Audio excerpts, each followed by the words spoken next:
Hi, my name is Bonnie Rains. I'm a teaching artist with the Luther Burbank Center for the Arts. Today we're going to have an experience that puts together drama with music. We're going to focus just on one composer, Ludwig van Beethoven. I'm sure many of you have heard his Fifth Symphony.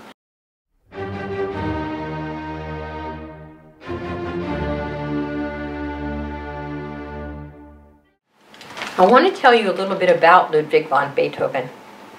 He was born in Germany in 1770, a long time ago, and died in 1827 in Austria, which is close to Germany. One of the things that was very important to know is that he was a genius. He played piano as a very young child. Unfortunately for him, his father would come home drunk in the middle of the night and wake poor Ludwig out of bed and to play for his father's friends. This must have been very difficult for him.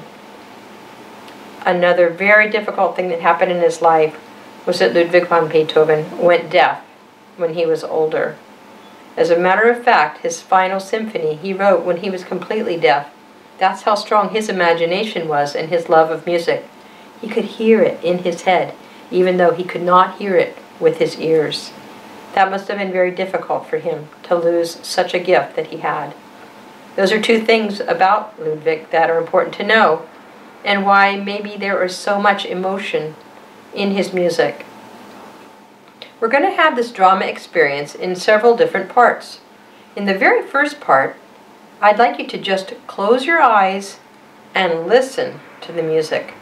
Try to make friends with it. Create a scene in your mind. What do you imagine is happening? Where do you think this takes place? Who is there? What are the feelings? Does it feel scary? Does it feel joyful? Does it feel angry? What are the feelings that come in? Just listen and try to make friends with the music. Okay? Ready to close your eyes and listen? Here we go. This is Beethoven's piece, Coriolan.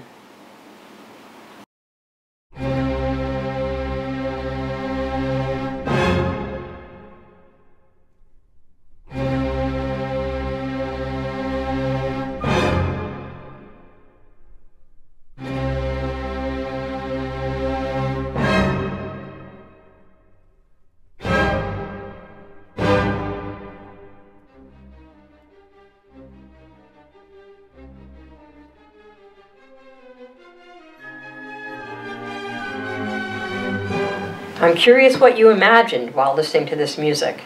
Everybody would have a very different scene in mind, I'm sure. What we're going to do now is we're going to enter into the drama portion where we use our facial expressions. Facial expressions tell us a lot about what's going on. I'm now going to ask you to listen to the same piece of music, just the beginning, because we don't have time for the whole piece. And I'd like you to make a facial expression that goes with the scene you have imagined and that really matches the music. I'm going to show you some facial expressions I had while listening to the same music, but first I'd like you to do it. So listen to the music and make your facial expressions as dramatic as you can to fit the feeling of the music. Here we go.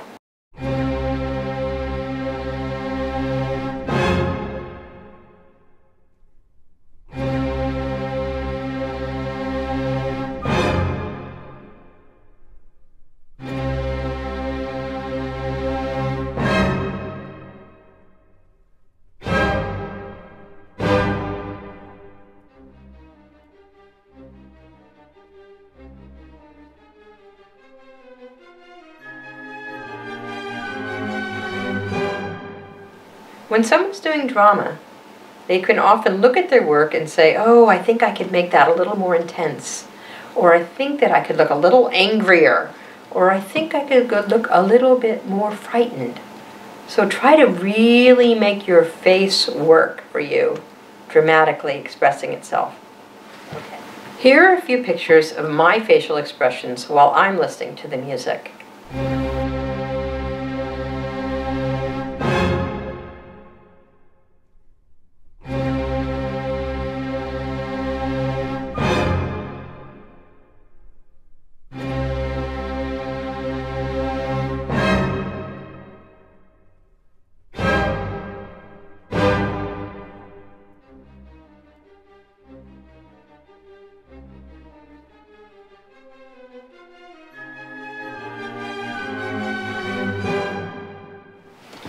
For the next part of our drama experience, we're going to do something called tableau. Tableau is a French word for living picture, and it's frozen. So you will not be moving during this part other than to switch positions. Now, some of the characteristics of tableau are, you're going to want to try different levels. So try stretching up really tall. Try to be down on the ground. Try to be somewhere in between. Also, use as many parts of your body as you can. Really stretch. And when you are stretching, really commit. So for example, if I'm going like this, I could really make it stronger by going like this. So whatever it is you're doing in your tableau, try to make it as powerful as you can to be dramatically expressing the music. Okay? Here we go.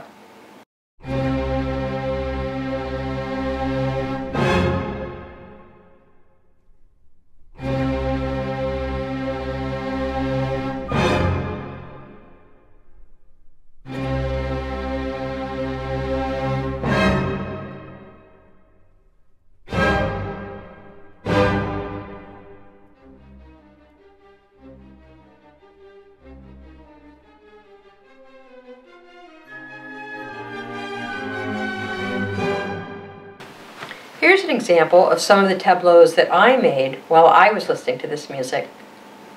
Also, feel free, if you have another person with you, to make tableaus together. One of you could be high and one of you could be low. There are many varieties possible. Just use your imagination and create a very dramatic scene with the music.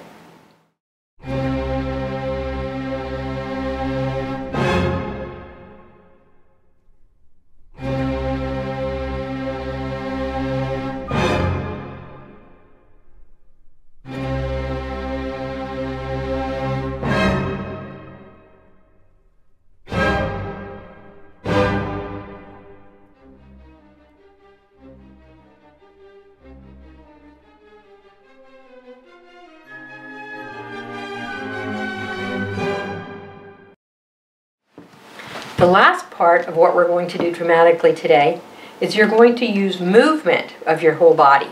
You're no longer going to be frozen. You're going to be moving in a position, but still keeping a strong facial expression, strong movements in your body. But you're going to use space now, whatever space you have. Maybe you don't have much. You don't have to take up a lot of space. But you're going to use your whole body to move to the music. Okay, are you ready to begin? All right, enjoy and remember to be as dramatic as the music sounds to you. The music is the voice. Good luck.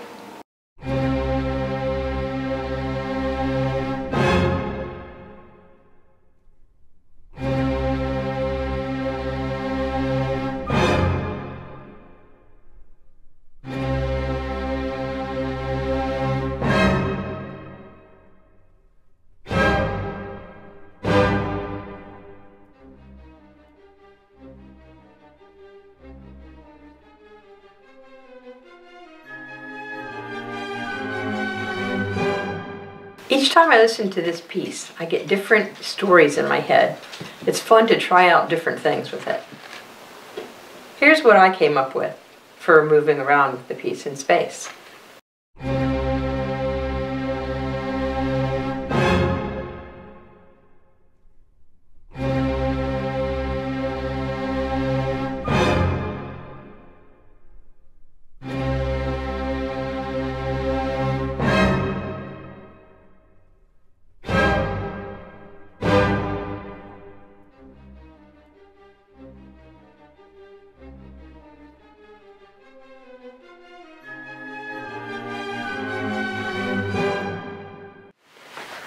I'm going to introduce you to another piece of Beethoven's music.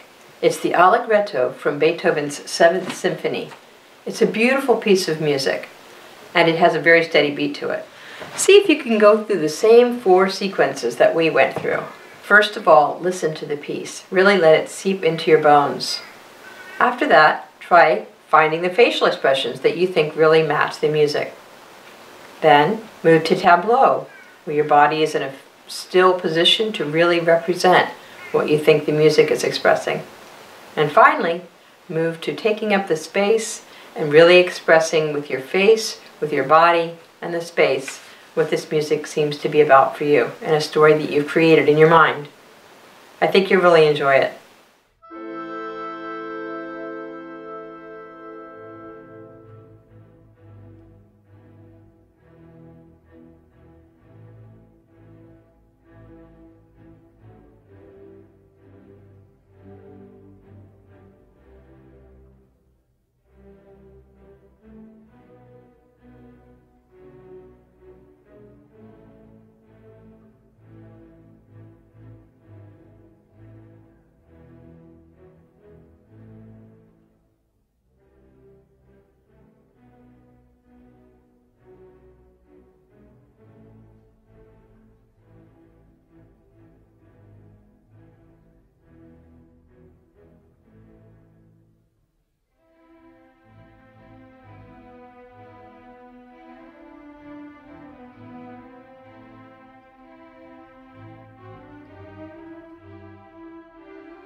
There's no limit to the number of pieces of music you can find to dramatically represent.